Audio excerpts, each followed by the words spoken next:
Yes news में आप सभी दर्शकों का स्वागत है। मैं आपके साथ इलियास बड़ेघर। आइए देखते हैं आज की खबर क्या कहती है।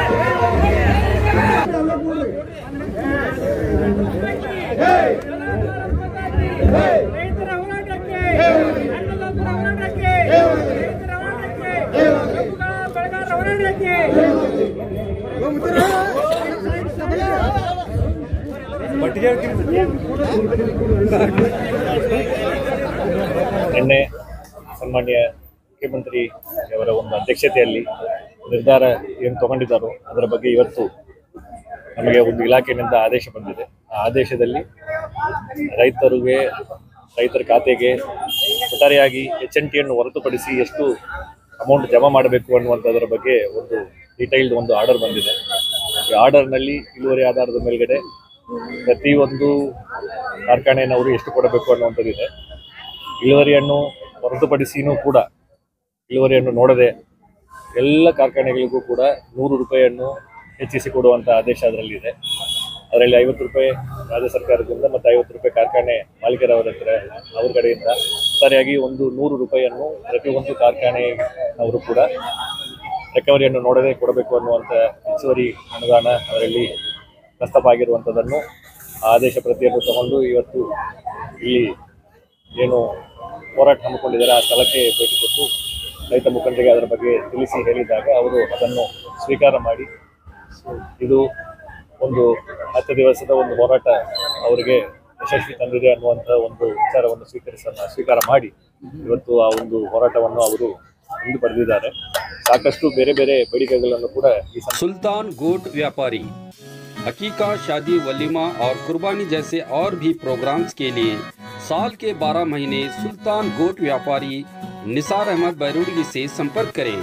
इनके पास हर किस्म के जैसे जवारी, कश्मीरी, राजस्थानी, सुराई बकरे अवेलेबल हैं। यहाँ आपको केजी के हिसाब से या नगद बकरे भी मिलेंगे। तो देर किस बात की, अपने प्रोग्राम्स को शानदार और सक्सेसफुल करके अपने मेहमानों और दोस्तों का दिल जीतने के लिए स्क्रीन पर दिए गए नंबर पर कॉल करके अपने मनपसंद बकरे हासिल करें। एड्रेस सुल्तान गोट व्यापारी, JM रोड, गच्ची महल बैक साइड, माशाअल्लाह हाउस, बीजापुर। ಸಂದರ್ಭದಲ್ಲಿ ಇಟ್ಟಿದ್ದಾರೆ. ಅದರಲ್ಲಿ ಲಾಂಗ್ ಟರ್ಮ್ ಮೆಷರ್ಸ್ ಕಾಯಮಾಗಿ ಅವರಿಗೆ ಈ ಸಿಸ್ಟಮ್ಯಾಟಿಕಲಿ ಏನೇನು ಇಂಪ್ರೂವ್ಮೆಂಟ್ ಮಾಡಿಕೊಡಬೇಕು, ಅದು ವೆಯ್ಟ್ ಬಗ್ಗೆ ಇರುವಂಥದ್ರಲ್ಲಿ ಆಗಿರ್ಬೋದು, ಈ ರಿಕವರಿ ಬಗ್ಗೆ ಆಗಿರುವಂಥದ್ರಲ್ಲಿ ಆಗಿರ್ಬೋದು, ಈ ಟೈಮ್ಲಿ ಪೇಮೆಂಟ್ ಮಾಡುವಲ್ಲಿ ಈ 3 ವಿಚಾರಗಳಲ್ಲಿ ಏನೇನು ಒಂದು ರಿಫಾರ್ಮ್ ಮಾಡಬೇಕು ಅನ್ನುವಂಥದ್ರ ಬಗ್ಗೆಯೂ ಕೂಡ ಪ್ರಸ್ತಾಪವನ್ನು ಮಾಡಿದ್ದಾರೆ. ಅಲ್ಲಿ ಕೂಡ ಏನು ಅವ್ರಿಗೆ ಮೋಸ ಆಗ್ತಾ ಇದೆ ಅದನ್ನು ತಡೆಗಟ್ಟುವ ನಿಟ್ಟಿನಲ್ಲಿ ರೈತರನ್ನು ಒಳಗೊಂಡ ಒಂದು ತಂಡವನ್ನು ಕೂಡ ಮಾಡುವಂಥ ಒಂದು ನಿರ್ಧಾರವನ್ನು ತಗೊಂಡಿದ್ದೇವೆ. ಆ ಕಮಿಟಿಗಳಲ್ಲಿ ರಿಕವರಿ ಚೆಕ್ ಮಾಡುವಂಥದ್ದು ಕಮಿಟಿ ಆಗಿರ್ಬೋದು ಅಥವಾ ವೆಯ್ಟ್ ಚೆಕ್ ಮಾಡುವಂಥ ಕಮಿಟಿ ಆಗಿರ್ಬೋದು, ಕಂದಾಯ ಇಲಾಖೆ, ಆಹಾರ ಇಲಾಖೆ, ಕೃಷಿ ಇಲಾಖೆ ಜೊತೆಗೆ ರೈತ ಮುಖಂಡರನ್ನು ಒಳಗೊಂಡ ಒಂದು ಸಮಿತಿಯನ್ನು ಪಾರದರ್ಶಕವಾಗಿ ಅದನ್ನು ಹೋಗಿ ಚೆಕ್ ಮಾಡಿ 15 ದಿವಸಕ್ಕೊಮ್ಮೆ ಅನಿರೀಕ್ಷಿತ ಒಂದು ವರದಿಯನ್ನು ತಗೊಂಡು ಅದನ್ನು ಜಿಲ್ಲಾಡಳಿತಕ್ಕೆ ಸಲ್ಲಿಸಬೇಕಂತ ಸೂಚನೆಯನ್ನು ಖಂಡಿತವಾಗಿ ಆದೇಶ ಹೇಳಿದ್ದೇವೆ. ಜೊತೆಗೆ ಆ ರಿಪೋರ್ಟನ್ನು ನಮ್ಮ ಚೈನ್ ಕಮಿಷನರ್ಗೂ ಕೂಡ ಅದನ್ನು ಕೊಡುವಂಥ ಒಂದು ವ್ಯವಸ್ಥೆ ಮಾಡಿದ್ದೇವೆ. ಅದನ್ನು ಬಿಟ್ಟು ಕೂಡ ಸಾಕಷ್ಟು ಬೇರೆ ಬೇರೆ ಬೇಡಿಕೆಗಳಿದೆ. ಅದನ್ನು ಪಾಲಿಸಿ ಡೆಸಿಷನ್ನಲ್ಲಿ ಏನೇನು ಚೇಂಜಸ್ಗಳು ತರಬೇಕನ್ನುವಂಥದ್ರ ಬಗ್ಗೆ ಅದು ಸರ್ಕಾರಕ್ಕೆ ಇವರಿಗೆ ಬೇಡಿಕೆಯನ್ನು ಏನು ಕೊಟ್ಟಿದ್ದಾರೆ ರೈತ ಮುಖಂಡ ಅದನ್ನು ಕೂಡ ಸರ್ಕಾರ ಮಟ್ಟದಲ್ಲಿ ಅದನ್ನು ತಲುಪಿಸ್ತಾರೆ. ಸರ್, ಈಗಾಗಲೇ ರೈತರ ಒಂದು ಮುಂದಿನ ದಿನಗಳಲ್ಲಿ ಮತ್ತೆ ಸಮೀಕರಿತೇನೆ ಅಂತಂದರೆ ಈಗ ಸದ್ಯಕ್ಕೆ ಕಬ್ಬು ಒಂದು ಕ್ರಷಿಂಗ್ ಸೀಸನ್ ತುಂಬ ಹತ್ತಿರ ಬಂದಿದೆ. ಎಲ್ಲ ಒಂದು ರೈತರಿಗೂ ಕೂಡ ಆದಷ್ಟು ಬೇಗ ಅದನ್ನು ಕಬ್ಬು ಕ್ರಷಿಂಗ್ ಅನ್ನು ಸ್ಟಾರ್ಟ್ ಮಾಡಿ ಅವರಿಗೆ ಅಮೌಂಟ್ ಕೂಡ ಅವರಿಗೆ ಬರಬೇಕು. ಇದು ಆಲ್ರೆಡಿ ಕ್ರಷಿಂಗ್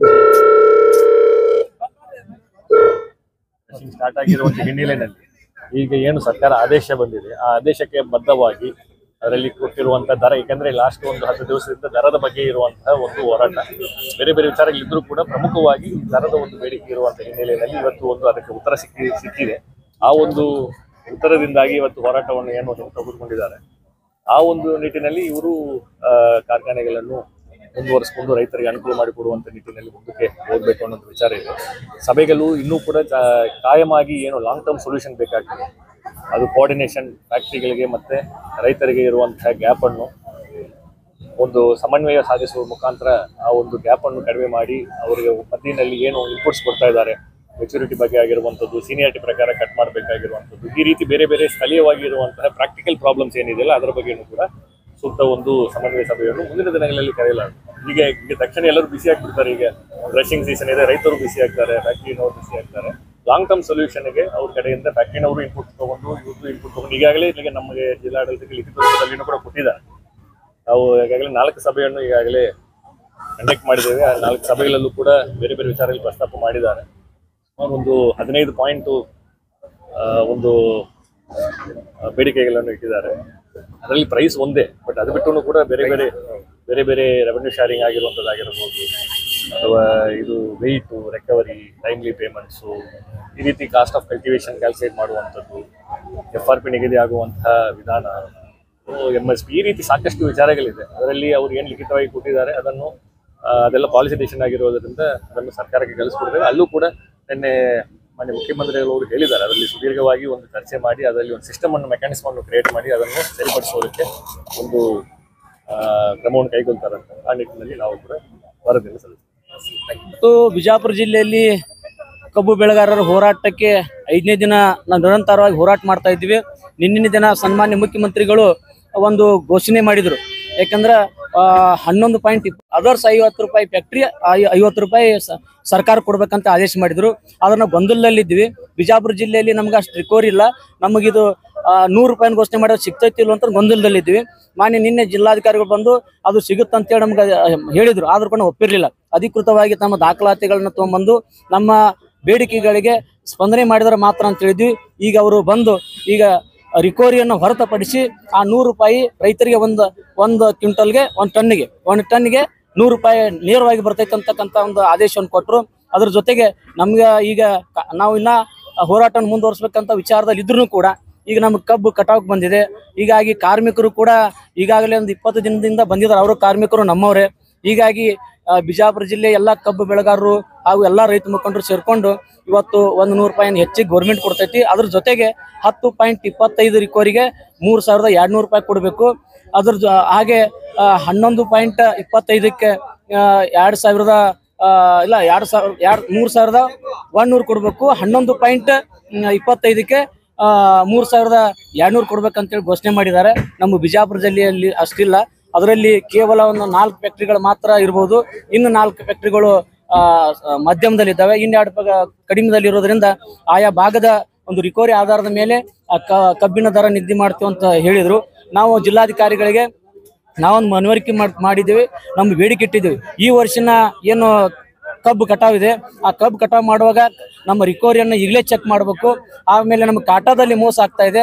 ಆ ಕಾಟಾದಲ್ಲಿ ಮೋಸ ಆಗ್ತಕ್ಕಂಥ ಒಂದು ಏನು ನಮ್ಮ ಜಿಲ್ಲಾಡಳಿತದಿಂದ ಒಬ್ಬ ರೈತ ಮುಖಂಡರನ್ನ ಸೇರಿಸಿಕೊಂಡು ಒಂದು ಸಮಿತಿಯನ್ನು ಮಾಡಿ ಅದನ್ನು ಚೆಕ್ ಮಾಡ್ತಕ್ಕಂಥದ್ದೊಂದು ಹೇಳಿದ್ವಿ. ಹಾಗೆ ಬಿಲ್ ಕೂಡ 15 ದಿನ ಕೂಡ ಹಾಕ್ಲಿಕ್ಕಂದ್ರೆ ಅದನ್ನು 15% ಬಿಲ್ಲನ್ನು ತಾವು ಹಾಕಿಸ್ಕೊಡ್ಬೇಕು, ತಾವು ಜವಾಬ್ದಾರಿ ಇದ್ರೆ ನಾವು ಹಿಂದೆ ತಕ್ಕೋತೀವಿ ಅಂತಕ್ಕಂಥ ಮಾತನ್ನು ಹೇಳಿದ್ವಿ.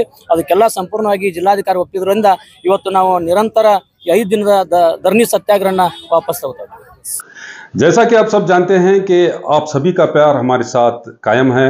इसी तरह से हमारे इस चैनल को प्यार करते रहिए और हमारी सारी खबरों को लाइक, शेयर और सब्सक्राइब करना ना भूलिए। हमारा यही मकसद है कि आपको हर खबर जो है जैसा है वैसा ही आपको हम दिखाते रहेंगे, ना किसी का पक्ष लेंगे, ना किसी के विरोध में जाएंगे। हमारे कदम सच के साथ।